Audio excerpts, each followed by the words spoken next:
One last question, and it's probably to you, Dr. Warner, and maybe you, Dr. Solon.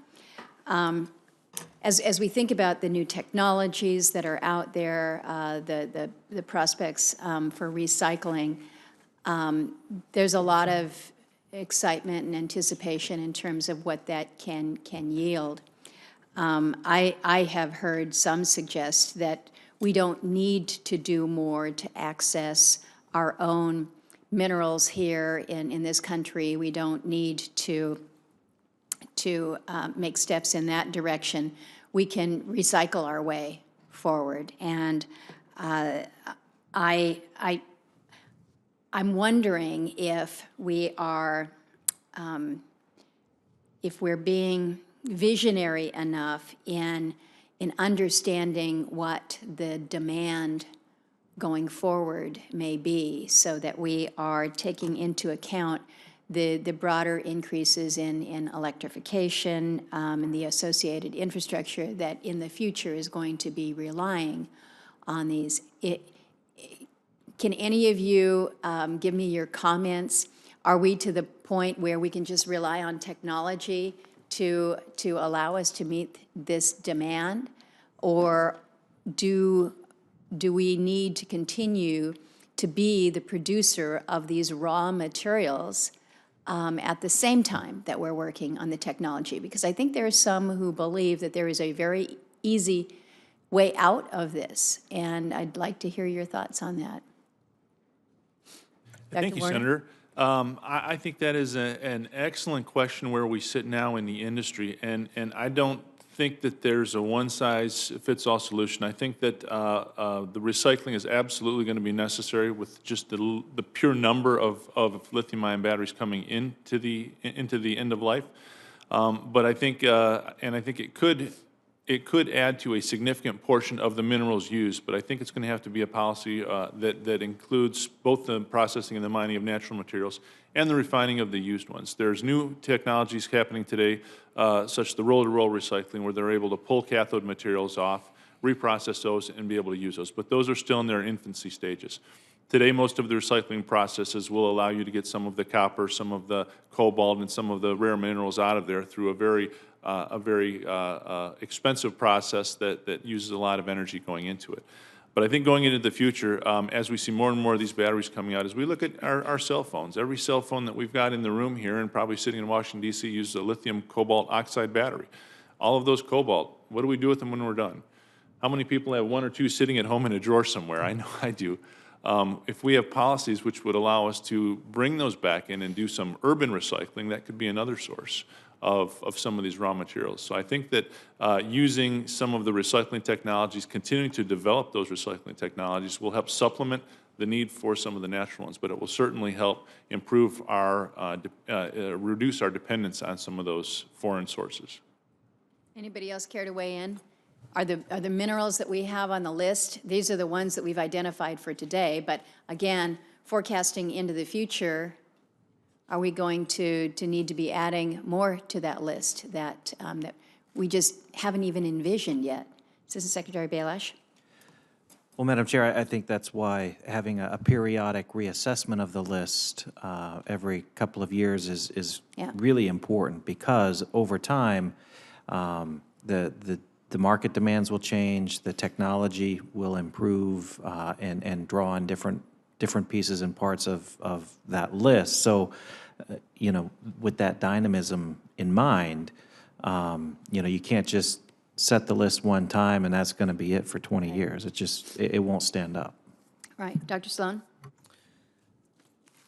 I agree with that. And one of the things that we need to take a look at is constant evaluation. You bring up a very good point, which is we really need to take a look at trying to forecast and figure out what's risky and what's not. And that's one of the things that we do at the Department of Energy. But when some of the sensitivities that we have, particularly in some of the technologies you mentioned, moving forward is how quickly is society going to electrify, and are automotive makers going to follow through on their commitments on electric vehicles?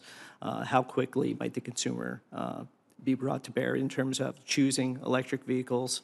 And how quickly will battery technologies be used as storage for the grid? So these are all things that are important.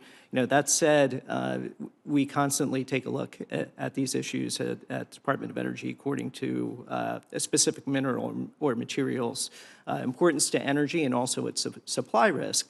And in the past, going back in time, we actually thought that rare earth phosphors were going to be really important and had high supply risk because at that time we thought compact fluorescent bulbs would be technology moving forward and technology of the future.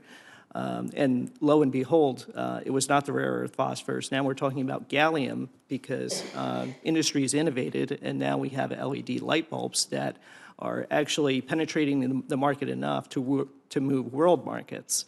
And I'd just like to close it and talk about that, which is we have to take a look at this in terms of a global demand equation.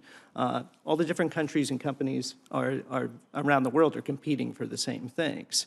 And much of the world's growth in demand is not going to be in the United States, it's in the rest of the world or it's in Asia. So in order for us to remain competitive, we have to take a look at our own supply chain and our own production. Very good. Dr. Zimkowicz.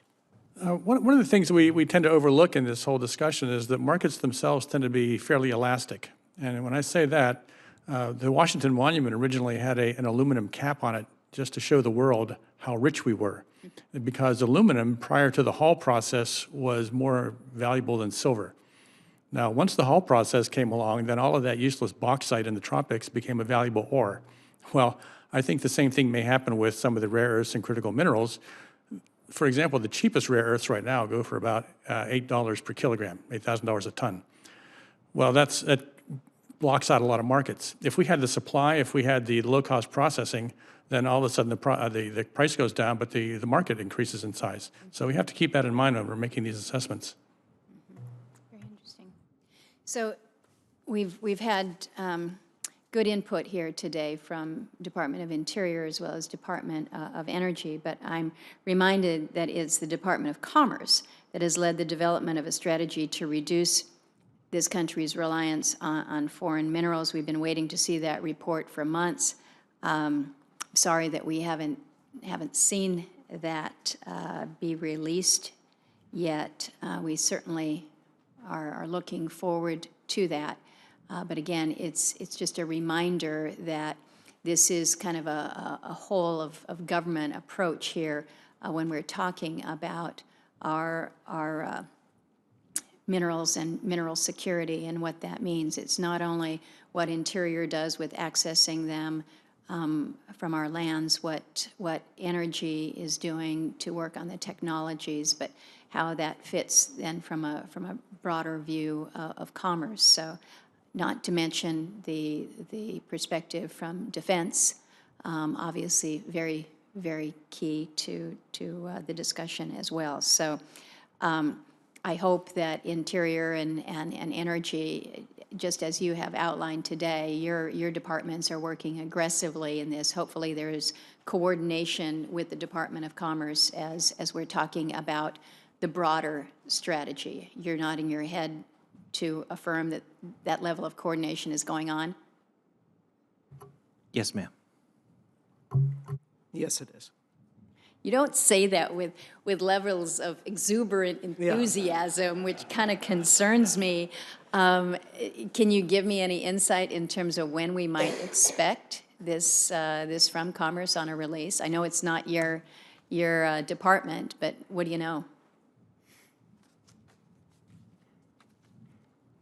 Okay, there's a lot of cooperation going on between the three. I won't hold you to that, but maybe I'll follow up with the folks over at Commerce and see if we can rattle some cages over there. But I thank you for the leadership that we're seeing not only within our departments but on the private sector side and in academia. This is an issue that will continue to be on my front burner in terms of priorities. I really feel like we did something extraordinarily significant when we were able to release the United States' potential when it came to reducing our vulnerability on oil by lifting the oil export ban. It was a policy that was holding us back, and it has really, truly helped make a difference when it comes to levels of vulnerability.